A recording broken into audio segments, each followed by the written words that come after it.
Hey coin collectors, and welcome to DC Coin World International Coin Channel. And today we're going to take a look at the 1972 United States 5 cents coin, the Jefferson Nickel. So in 1972 at Philadelphia, they made 202 million of these coins here. And this one right here is probably worth about $4. It's close to MS65. It's in really good shape. Little bit of film on it from the environment, I guess. And you see it's a smooth edge coin. It's a copper nickel blend, of course, mostly copper. It says the pluribus unum on the back, Monticello here, 5 cents, United States of America. And one of the things we usually do is look and see how many steps there are. And this is a pretty good one. There should be 5 steps on here because it's before they change it over to 6 steps. And what you do is you actually look through. There's a couple little dents and stuff in here, but still pretty darn good, right? Let's look at a Denver Mint coin first. This is just a sweet coin. A little bit of a mess there. I don't know what that's from. Way down here you see it has an F and an S on it. And that's for Felix Schlag, who engraved these coins. This coin first came out in 1938. And I have a 1938 here because we're going to look at that one too to see. It says, "In God we trust," in front of Jefferson, Liberty, a star in the year behind him, and then down here there's the D, and at Denver they made 352 million of these, and this one's probably worth $3 to $4, maybe a little bit more. But what Christian at Treasure Town was saying was that you could find some doubling on a Denver Mint coins, and so I looked at this coin, which is a Denver Mint coin, to try to find some doubling. And when he was showing it, I noticed that the R and the I and the B all kind of stick together. So in the E pluribus unum, the R and the I and the B touch each other on this coin. The R and the I touch each other down here. The I and the B touch each other here and up here. And I'm going, well, that's weird. And so then I looked at the Philadelphia coin, and same thing. The let's tip it up so you can see it really better. The R and the I touch down here, then the I and the B touch twice. And I'm going, well, that's really weird. Has that always been that way? Has the E pluribus, the RIB and E pluribus all stuck together? And so I actually pulled the 1938 coin, and this is it right here.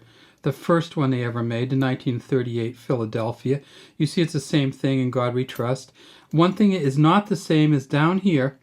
They didn't put an FS on these coins, I think, until the 60s.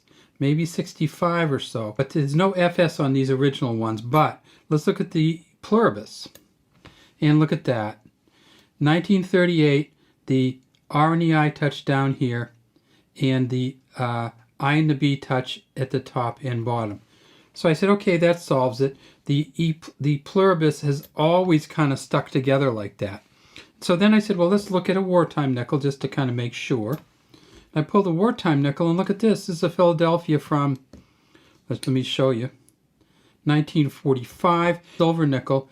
I pulled a wartime nickel, and guess what? The R doesn't touch the I and the B, and the I and the B don't touch at the top. So, sometimes they do, sometimes they don't.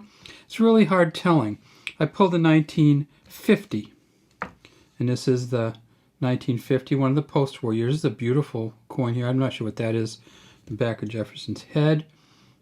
And I pulled the 1950, and guess what? It does touch.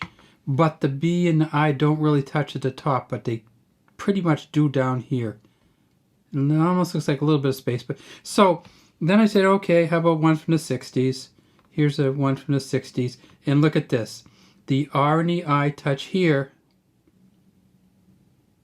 and the I and the B touch here, but the I and the B don't touch at the top. So to refresh, where does it touch on this one? The bottom and the top, the bottom and the top in the 1972. So then I said, well, what about the modern coins? And when you look at the modern coins, it gets a little bit messy because, of course, we went and put out the Lewis and Clark nickels. So let's look at those. Well, they don't even have the same E pluribus. See how it's down here? Of course it doesn't touch because it's not scripted or stylized at all. So no E pluribus on the Lewis and Clark Bison one. Where's the E pluribus even on this one? Right there. No sticking together there on the Ocean and Joy.